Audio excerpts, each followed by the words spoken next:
عراق کے اندر خانہ جنگی شروع ہو گئی ہے۔ تازہ ترین کلیش اور لڑائی کے اندر اب تک کی اطلاعات کے مطابق 30 سے زائد افراد جاں بحق جبکہ سینکڑوں زخمی ہو گئے ہیں۔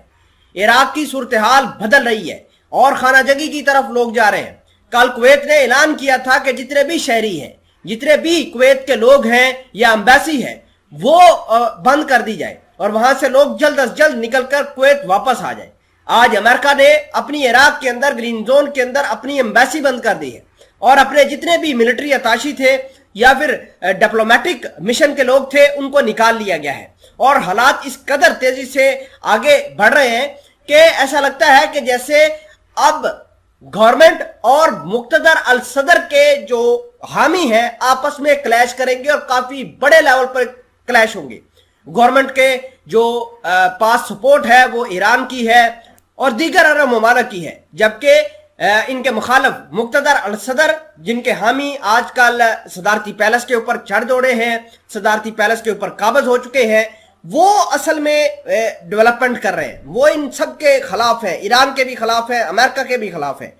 خیر، ان تمام تر چیزوں کو ہم ڈیٹیل کے ساتھ دیکھتے ہیں۔ چھوٹی سی گزارش ہے کہ آپ ہمارا یوٹیوب چینل حسرات ٹی وی کو سبسکرائب کر کے پاس موجود گھنٹی کے نشان کو دبا لیں تاکہ لیٹسٹ نیوز آپ تک بر وقت پہنچتی رہے۔ دنیا کے بہت ساری امبیسیز جو ہیں انہوں نے اپنے اپنے شہریوں کو ایک وارننگ جاری کی ہے، حالات خراب ہونے سے پہلے ہی وہ عراق کو چھوڑ دے۔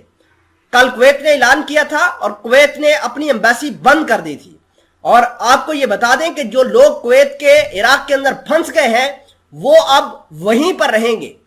وہ واپس بہت مشکل ہے کہ وہ واپس جو ہے اپنے ملک کویت واپس جائیں۔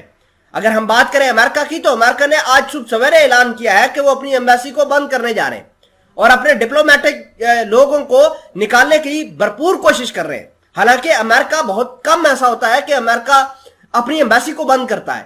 لیکن حالات اس قدر خراب ہوئے ہیں کہ اب امریکہ نے بھی اپنی امبیسی بند کر کے اپنے ڈپلومیٹک مشن کو وہاں سے نکالنے کا اعلان کیا ہے۔ لیکن اس کے ساتھ ساتھ امریکہ کی جو بیس ہے، فوجی اڈا ہے، وہ ویسے ہی چلتا رہے گا۔ اگر ہم بات کریں مقتدر الصدر کی تو مقتدر الصدر کے حامیوں نے عراق کے اندر دھاوا بول دیا ہے۔ گورنمنٹ کے حامی اور مقتدر الصدر کی حامیوں کے درمیان تازہ ترین کلیش کے اندر 30 سے زائد لوگ جاں بحق ہو گئے ہیں جبکہ سینکڑوں زخمی ہیں۔ اگر ہم بات کریں کل گرین زون کی تو گرین زون کے اوپر میزائل اور راکٹوں سے حملہ ہوا تھا، اور یہ حملہ مقتدر الصدر کے حامیوں کے اوپر ہوا تھا جب 12 لوگ ہلاک ہو گئے تھے۔ یہ سول وار ایک بہت بھیانک چیز ہے،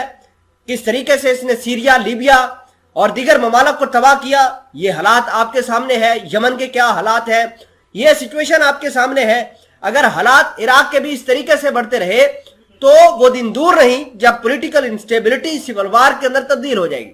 اور لگ بھی ایسا رہا ہے کیونکہ گورنمنٹ نے اب ڈائریکٹ لائیو فائرنگ کرنا شروع کر دی ہے، اور یہ تمام در چیزیں مقتدر الصدر کے جو حامی ہیں ان کو کمپیل کر رہے ہیں کہ وہ بھی طاقت کا استعمال کریں۔